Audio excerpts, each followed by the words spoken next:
Assalamualaikum warahmatullahi wabarakatuh. Perkenalkan nama saya Farida dengan NIM 1921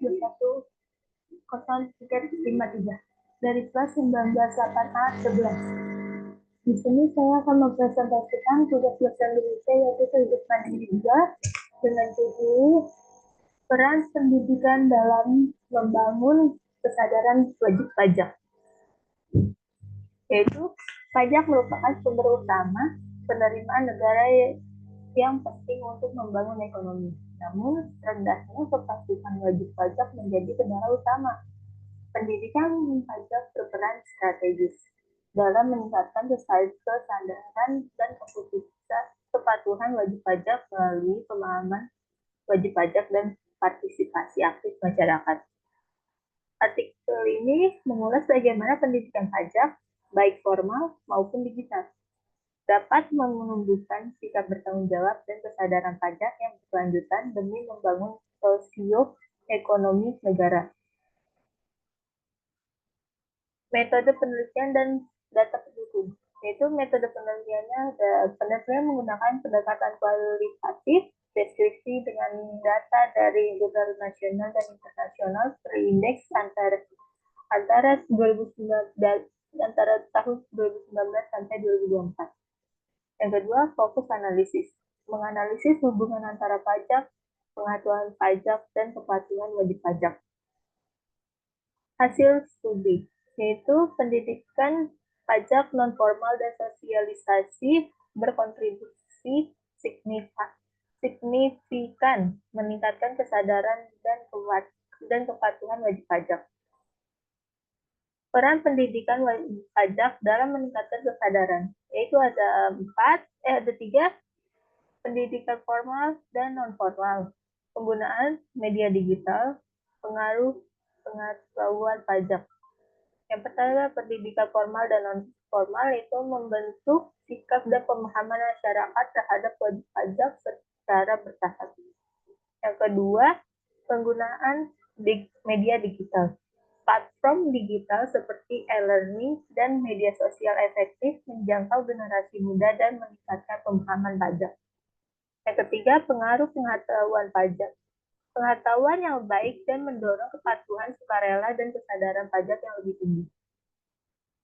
Yang di sini ada strategi penerapan pendidikan pajak, yaitu pertama ada integrasi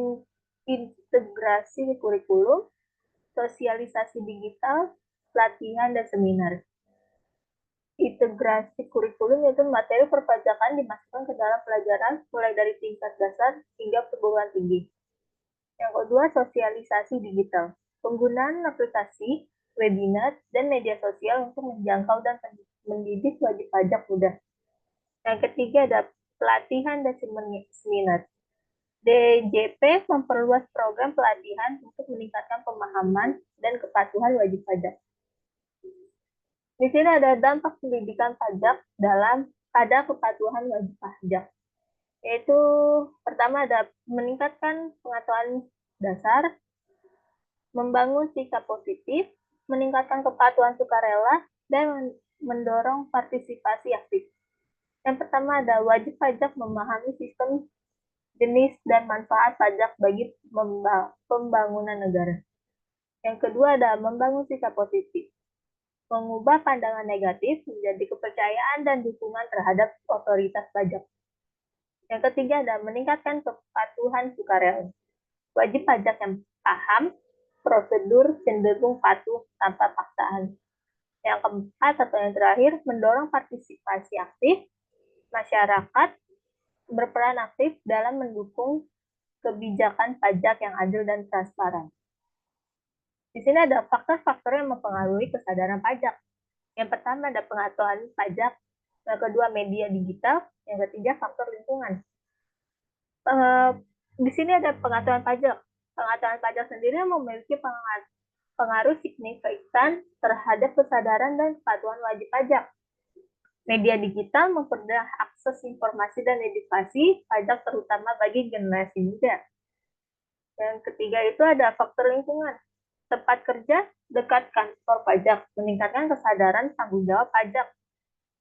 Dari kesimpulannya semua yaitu pendidikan pajak sebagai pilar kesadaran dan kepatuhan. Yang pertama ada pendidikan formal dan digital. Yang kedua ada kesadaran pajak yang meningkat. Yang keempat ada kolaborasi multi pihak. Pertama itu pendidikan formal dan digital, meningkatkan pengetahuan dan sikap positif terhadap pajak secara berkelangsungan. Yang kedua, kesadaran pajak yang meningkat, mendorong kepatuhan sukarela dan kontribusi aktif dalam membangun negara. Dan ketiga di sini ada kolaborasi multi pihak, yaitu pihak pemerintahan dan lembaga pendidikan harus bersinergi untuk pendidikan yang pajak yang efektif. Dan yang terakhir di sini ada saran untuk mengembangkan pendidikan pajak berkelanjutan, yaitu ada integrasi kurikulum, optimalisasi media digital, pelatihan berkala, dan kolaborasi multi pihak. Integrasi kurikulum sendiri ada Kementerian Pendidikan dan DJP harus memasukkan materi pajak ke dalam kurikulum nasional. Optimalisasi media digital, memanfaatkan media sosial, e-learning, dan konten visual untuk edukasi pajak generasi muda. Pelatihan berkala, pelatihan dan seminar rutin untuk meningkatkan pemahaman dan kepatuhan wajib pajak, khususnya untuk UMKM. Kolaborasi multi pihak sendiri yaitu perkuat kerjasama antara pemerintahan, institusi pendidikan, organisasi profesi, dan media massa. Sekian dari presentasi saya. Kurang lebihnya mohon maaf. Wassalamualaikum warahmatullahi wabarakatuh.